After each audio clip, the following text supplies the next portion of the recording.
Paul's motive in preaching is that the faith of his hearers would be fully and only in God's power and not based on anything Paul had done. Paul essentially is saying, I use this method and I preach in this manner so that no one will think they got saved because of something I did. I want everyone who believes to know for certain the only thing that has changed you is the power of God through the gospel.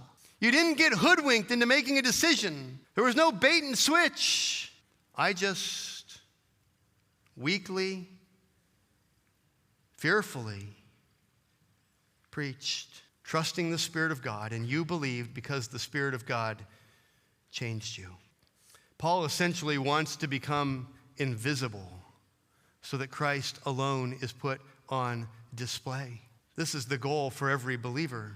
We should all be convinced that the reason we believe the gospel is not because of Pastor so-and-so or because of some book we read or some technique we heard or something like that, but we should be convinced the reason we believe the gospel is because the Spirit of God raised us to spiritual life. And that was Paul's concern for his hearers. Paul didn't want credit for anyone's salvation. He wanted to give Christ all the glory. This was an utter contradiction to everything the Corinthians were doing as they sought status and prestige and importance, wasn't it? I mean, Paul comes weak, inadequate, fearful, trembling, wanting to get out of the way so that Christ alone can be seen. His ministry can be regarded as nothing. He doesn't care so long as Christ is exalted. He's content to be weak so long as Christ's power is at work through him. Meanwhile, the Corinthians are fighting with each other to see who's the strongest.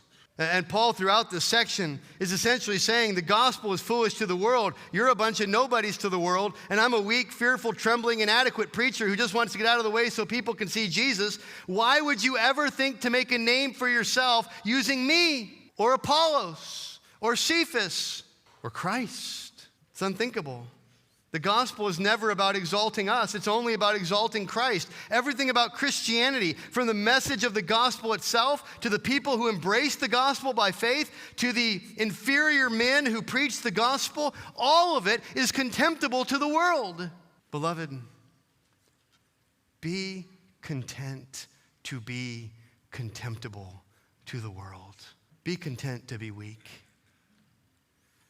Be content to be inadequate. Be content to disappear in your ministry just so long as Christ is magnified through your ministry, because then the power of the Spirit of God will be put on display. If we want to be strong,